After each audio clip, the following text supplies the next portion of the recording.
So SoFi released their earnings yesterday and crushed it, literally crushed it. This is how CEO ended the earnings call. The tanks don't roll, the plane don't fly, and ships don't sail without people. It's all about the team and members. But for some reason, Wall Street is not happy with them today. Let's find out, and we're starting right now. So more and more I learn about this company, the more bullish I get. I feel this company is changing the fintech and is actually putting the tech in the fin. Let's dig deep into what they reported and what that means for the company. So what I have done is I have divided this research into three parts. We'll start with what they released for financials. Then I'll give you a high-level summary of the conference call, as that'll take us to the third part, which is what I'm doing to take advantage of today's price action. Here's my screen.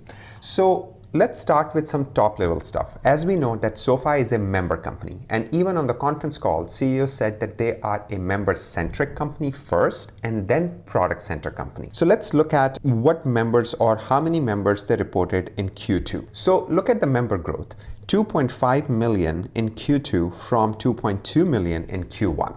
That's 113% increase year over year. In my opinion, amazing. So now let's pay attention to the products and let's break it down further. So the total number of products they offered in Q2 was 3,667, and the total number of products they offered in Q1 was 3,185. So now let's do a quick napkin math and let's see how many products they added in the past 3 months. So if you subtract 367, around 482 products they added just in over 3 months. That means they added about 160 products per month. Okay, and if you convert that into per day, they added about 5 products per day. I mean, think about the growth. See, I'm just getting tired looking at this. So you can see that this company is on such a fast track. Now let's talk about the tech side of business.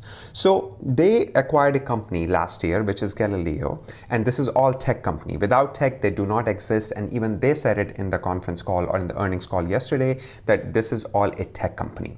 So Galileo is a tech platform where they added 9 million accounts right here in just last 3 months. So that's 3 million accounts each month, or 100,000 accounts per day. Math is wrong, please let me know, but 100,000 accounts per day. Wow, that's, again, I'm getting tired just by looking at the numbers that how fast this company is growing. So overall, an amazing quarter in members, services, product growth. Now let's look at some financials, and this is where things get really exciting, for me at least. So look at their net revenue right here. Okay, so their net revenue for this quarter came out to be 237 million right here. And actually, if you look closely, they made a mistake here in their reporting, not on revenue, but the template that they used. This should be Q2 over here, not Q1 right here. But they wrote Q2 21, and it had me spinning my head for a few minutes, and then I realized, you know what, they made a mistake. Anyway, so they reported 237 million revenue. They projected 220 million revenue. Of course, the actual came out to be 237, a beat of 17 million from the top estimate. Now, you know that I like companies that underpromise and over-deliver, just like Palantir did yesterday. So now they're saying in Q3, right here, they are going to be delivering a high of 255 million. In my opinion, they are going to, of course, deliver more than this. Again, the kind of growth that this company is making and the kind of product this company is adding, and what I heard in the conference call, I think they are going to deliver more than this, in my opinion. Okay, so now let's go deep into the financials, and I promise I'll keep it super simple. So SoFi has 3 verticals right here. They have a lending vertical right here, and they have a technology platform, and then they have their financial services. Now, these 3 verticals define each and every product they offer, and in such a way that all products get vertically integrated to offer much better services to end consumers at nominal fee, and in return, their per customer acquisition fee reduces a lot. So let me give you an example. I'm their lending customer. It makes more sense for me to open a checking account with them so I can seamlessly make payments to my loan. And while I'm there, why not I trade crypto as well? See, with having 3 platforms right here, lending, technology, financial services, their cost of acquisition or the money that they spent in acquiring me as a customer was only one time, because I kind of went in only for one product. Then from there, I added crypto to my profile. I added bank account to my profile. So the customer acquisition cost is really low and will continue to get low as more and more members are added in any three of the verticals. Doesn't matter if I join this first, or this first, it's going to cross over. And they actually mentioned that they reached an inflection point in their financial services. So that being said, let's take a look at their financials. So in my previous video, I mentioned how SoFi will crush it. Well, I was right 2 out of 3. They crushed the personal loan and mortgage as I expected, but I missed the student loan because I underestimated CARES Act. Because of the CARES Act extension, their student loan business suffered. It was $1 billion in the Q1 and it's only $859 million in Q2. So again, I was not expecting CARES Act to affect them that much, but it did. But their personal loan and home loan thrived. Overall, lending business did decent number as compared to previous quarter. Their technology platform accounts did go up, but so did the expenses. And remember, this is a high growth company, so they are spending so much money right now and just focusing on expansion. But again, numbers are numbers. Even though the financial services, which is right here, the revenue went up double from here to here, it's almost double. But again, they were still in loss. Basically, the financial services contributed in loss. In my opinion, they crushed it in all segments. This is their best quarter ever, and 74% increase year over year is quite impressive, to be honest. Now let me share some highlights of the earnings call in case you missed it. Again, the call was like an hour long, but these are the few points that sum it all in my opinion. Okay, so let's start digging into the conference call. So the number one point that I really liked was that their increasing members are resulting in declining member acquisition cost. That means it's costing them less to acquire members, which is a very good sign for a high growth company. Number two, they reached an inflection point in financial services. What they mean by that is that if you look over here, their financial services grew at a very fast rate. Their net revenue was about 8.4 million in Q1. Their net revenue was 17 million in Q2. See, people are still have bank accounts in traditional banks because they want to go in and stuff like that. But for lending, these tech platforms or these tech banks are much easier to lend money. It's much simpler. It's an app, you go through everything. So their financial services, which is not lending, which is basically checking account or other banking services, is gaining a lot more traction. As I said, if I'm their lending customer, I would want to invest or I would want to open an account in their financial services because that makes more sense. Everything is in one place. So I feel that's what they're referring to, that they have reached an inflection point in their financial services. That means their financial services now will grow at a steady pace for quarters and years to come, which is really, really exciting. Products are 100% digital, meaning 100% flexible to customer. I love this point because this is a tech-heavy bank, or I shouldn't call it a bank yet because their bank charter hasn't gone. This is the tech-heavy fintech company, of course, fintech, right? So they are very flexible in what kind of things or what kind of services they can offer to their customers. Then vertically integrated product resulting in low fee, low cost, that means more member benefits. They can offer better rewards. They can offer better interest rate because again, they all are vertically integrated, which is amazing. Plan to reinvest 70% back into the business to fuel further growth. Amazing. Love this point. Bank charter has provided all necessary documents to FDIC and will keep us posted. This is really, again, very exciting. Bank charter, they bought a small bank in California and they are basically now filing to be a regular bank that is going to allow them to operate as a bank, which is going to be huge for the investors. Then very well capitalized for long-term expansion. Good to know that company has good money in their accounts to keep fueling the expansion. SoFi Hong Kong bought a small company, tech, team, and licenses Asia expansion.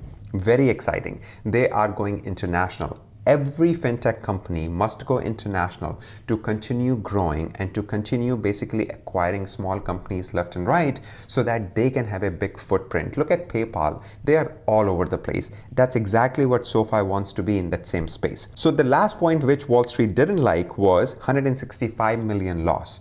Now, I actually went and I did they actually found their 8K online. And look, they have a 165 million loss month ended June 30th. Okay, so in 2020 they had income of 7.8 million. So you see why stock is dipping and why Wall Street didn't like that. Hey, look at this 165 million loss. But look what they said. They said that out of which 144 million is a one-time expense like stockholders compensation, other non-cash expense. So in my opinion, that's only leading up to, or that only leaves us to 20 million loss. Now, if you look at the broader picture, this is a high growth company. They have added 100% growth year over year in terms of members, products. So in my opinion, this point is actually very good because again, they added 100% growth in products, in members, in all their verticals. And if they only had 20 million loss, again, this was only one-time expense, which we're not going to see in Q3. So I feel that their net loss was a lot less as compared to their total growth. So to me, this was really exciting. But of course, analysts, Wall Street, when they look at it, they're like, you know what? No, its company lost so much more money as compared to last year, and this is not a good sign. But they are a super high growth company. So pretty impressive for the first time earnings call.